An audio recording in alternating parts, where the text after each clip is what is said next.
Bonsoir, heureuse de vous retrouver sur Sahel TV pour le journal. Tout de suite, les titres.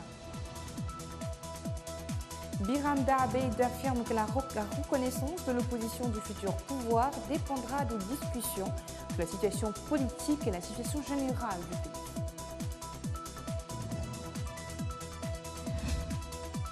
Une hausse vertigineuse des prix des légumes constatée ces derniers temps à Nouakchott. Les consommateurs se plaignent et accusent le manque de politique fiable du secteur du commerce dans le pays. L'Algérie manifeste contre le pouvoir pour le 22e vendredi de mobilisation consécutif, alors que la sélection algérienne dispute aujourd'hui au Caire la finale de la Coupe d'Afrique des Nations. Voilà pour les titres. Merci de rejoindre nous. Biram Daabeid, candidat à la dernière présidentielle en Mauritanie, lors d'une émission sur Sahel TV, indiqué que la reconnaissance de l'opposition du futur pouvoir dépendra des discussions sur l'unité nationale, l'enseignement, la santé, l'état civil, la situation politique en général. Selon Daabeid, seul un dialogue positif et juste entre les autorités et l'opposition ont favorisé une cohabitation politique qui donnera naissance à une réflexion sur tous les problèmes qui seront répertoriés. Sur une question relative à ses participations aux élections législatives et présidentielles, Oulda dit qu'il n'est pas nature boycottiste. Nous l'écoutons. Sa reconnaissance dépend de l'état de discussion, de la réussite de l'état de discussion avec ce pouvoir et l'opposition que nous représentons. Voilà. Et je pense que s'il n'y a pas de concession, s'il n'y a que les faits accomplis, nous ne le reconnaîtrons pas. Nous n'allons pas le reconnaître. Seulement, ce que nous demandons, c'est que le pouvoir s'asseye pour régler certains problèmes. Avec vous tous ensemble. Avec nous tous ensemble pour régler ces problèmes très importants qu'on ne peut pas passer sous silence, qu'on ne peut pas laisser dans le cadre de ces faits accomplis. Et je pense que parmi ceux que propagent certains détracteurs, nous ne sommes pas demandeurs d'une participation dans le gouvernement. Nous ne sommes pas demandeurs d'un gouvernement d'union nationale. C'est un suicide. Nous sommes demandeurs d'un pacte moral et politique sur 3 niveaux de questions. Les préalables pour assainir la scène politique après ces événements qui ont eu lieu après la déclaration des résultats. Le deuxième degré, c'est une discussion claire et des résultats sur les réglages à apporter aux institutions chargées de préparer et de superviser les élections. Sidna Ali Mohamed Khouna, ministre de la fonction publique et porte-parole du gouvernement, a indiqué au cours du point de presse hebdomadaire du gouvernement qu'il a répondu au nom de son parti Union pour la République à l'appel d'une partie de l'opposition pour des démarches d'un dialogue, saluant la main tendue, dit-il, pour un dialogue. Mohamed Khouna a rappelé que son parti détient 80% des députés à l'Assemblée nationale, l'écrasante majorité des maires et 13 présidents des conseils régionaux. Où est passé le poisson? Nos côtes sont souvent citées parmi les plus poissonneuses au monde, mais ces dernières semaines, le poisson se fait rare. Après leur sortie matinale, les pêcheurs reviennent souvent bredouilles. Le secteur de la pêche artisanale, qui emploie des milliers de personnes, est affecté par cette situation. C'est récidivé. C'est le départ pour une partie de pêche. La pêche, c'est une activité assez contraignante et pleine de risques. Il faut braver les humeurs de l'océan, s'armer de patience et désormais aller 2 fois plus loin que d'ordinaire. Le poisson se fait rare, il est presque introuvable. Il n'y a plus de poissons. L'accord de pêche signé entre notre pays et la Chine est la conséquence de la raréfaction du poisson. Le yaïboy était gratuit ici à la plage. Maintenant, l'unité coûte 150 ouguiya. Les différents acteurs de la pêche ne comprennent pas cette situation. Il s'adonne à de nombreuses spéculations faute d'explications rationnelles. Pour les uns, ce sont les accords de pêche signés avec les pays étrangers, en l'occurrence le Sénégal et la Chine, qui justifient la raréfaction du poisson. Pour les autres, il s'agit d'une situation écologique passagère, en relation avec les changements climatiques. La plage des pêcheurs est un baromètre de la dynamique de l'activité informelle autour de la pêche artisanale. Cette situation a créé une certaine morosité. Chaque jour, il y a quelques 8000 personnes qui fréquentent la plage des pêcheurs pour différentes raisons économiques. Mais ces derniers jours, on a constaté une certaine torpeur à tous les niveaux. La conséquence directe du manque de poissons, c'est la montée en flèche des prix. Le poisson de qualité devient presque introuvable. Désormais, il faut se contenter des piètres espèces en attendant des jours meilleurs.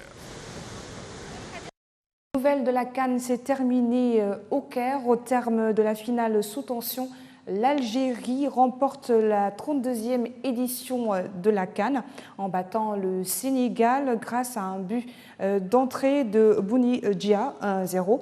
C'est le deuxième sacre des Fennecs après celui de 1990. C'est également la deuxième fois que les Lions du Sénégal chutent en finale après le revers face au Cameroun en 2002. L'Algérie, donc, sacrée championne d'Afrique des Nations en victoire en finale face au Sénégal, un but à 0. Le but algérien est marqué par Bardadi dès le début du match. C'est la seconde Coupe d'Afrique des Nations pour l'Algérie après le sacre de 90.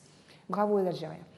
Au lendemain de la tenue des discussions entre la Mauritanie et l'Union européenne pour la conclusion d'un nouvel accord de pêche avec l'UE, le ministre mauritanien des Pêches et de l'économie maritime, Yahya Ould Abdel Naïm, a eu des entretiens jeudi à Nouakchott avec le chef de la mission de l'Union européenne en Mauritanie et ambassadeur d'Espagne en Mauritanie sur un nouvel accord, celui qui remplacera l'accord en vigueur et qui s'achève le 15 novembre prochain.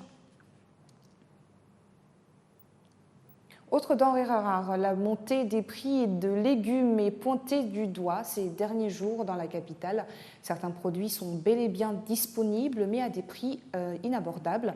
La hausse causée par plusieurs facteurs, dont celui de la dépendance de marché mauritanien aux produits importés des marchés des pays voisins, principalement du Maroc. Hamaoula Jagana.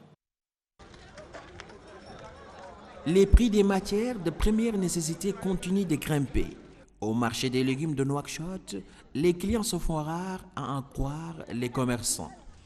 Ainsi, les prix de la carotte, de l'oignon, pour ne citer que cela, ont augmenté de manière vertigineuse et créent des frustrations chez les consommateurs et vendeurs. On rencontre beaucoup de problèmes à cause de la cherté du prix des légumes. Le kilo de carottes coûtait hier 800 ouguiya, la tomate 1500. Les légumes, on n'en trouve presque plus. Le marché a été ravitaillé hier ou avant-hier, mais les prix sont chers. C'est quasiment inaccessible pour la plupart des consommateurs. Nouakchott est souvent ravitaillé par des produits importés du Maroc ou du Sénégal, ce qui explique la dépendance de nos marchés en légumes de ces pays voisins. Le moindre retard des gros porteurs marocains et sénégalais se fait sentir au niveau de nos marchés. Il faut investir donc dans l'agriculture pour valoriser nos terres arables, promouvoir les produits locaux pour faire de l'autosuffisance alimentaire une réalité. La Mauritanie a présenté à New York son rapport sur la revue nationale volontaire sur les objectifs du développement durable ODD au forum politique de haut niveau sur le développement durable. Cette présentation du rapport sur la mise en œuvre de la stratégie de croissance accélérée et de prospérité partagée qui intègre les trois dimensions économiques, sociales et environnementales des ODD.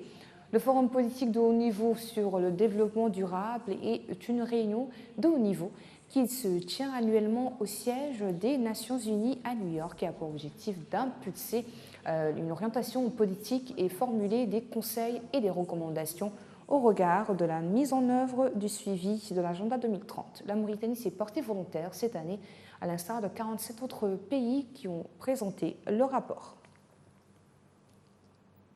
Le blocage continue au Parlement tunisien où les élus peinent à élire les 3 membres restants de la Cour constitutionnelle jeudi. Et pour la 7e fois, les députés n'ont pas réussi à se mettre d'accord sur les candidatures proposées. Censée être opérationnelle depuis 2015, la Cour constitutionnelle tunisienne attend toujours que ces postes soient pourvus pour pouvoir se mettre en marche. La question est hautement politique car cette instance devra trancher sur des sujets de société épineux et jouer le rôle d'arbitre de l'exécutif. Les Algériens ont manifesté contre le pouvoir pour un 22e vendredi de mobilisation consécutif depuis le 22 février dernier, alors que la sélection algérienne disputait aujourd'hui au Caire la finale de la Coupe d'Afrique des Nations contre le Sénégal. De nombreux manifestants, certains vêtus de maillots de l'équipe nationale, ont afflué après la grande prière musulmane aux alentours de la Grande Poste, bâtiment emblématique au cœur d'Alger, devenu au point de ralliement depuis le début du mouvement. Une file ininterrompue de véhicules de police occupe de chaque côté l'un des principaux axes de la capitale, emprunté par le cortège, réduisant sérieusement, comme les semaines précédentes, la place disponible pour les manifestants. Les pourparlers prévus aujourd'hui entre la contestation et le pouvoir militaire au Soudan pour finaliser des points sur lesquels les deux camps divergent toujours après la conclusion d'un accord sur le partage du pouvoir ont été reportés selon les leaders du mouvement.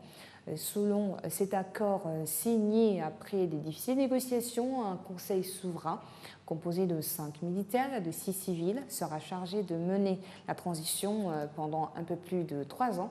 Les militaires présideront cette instance pendant les premiers 21 mois. Des civils prendront la relève pour les 18 mois restants.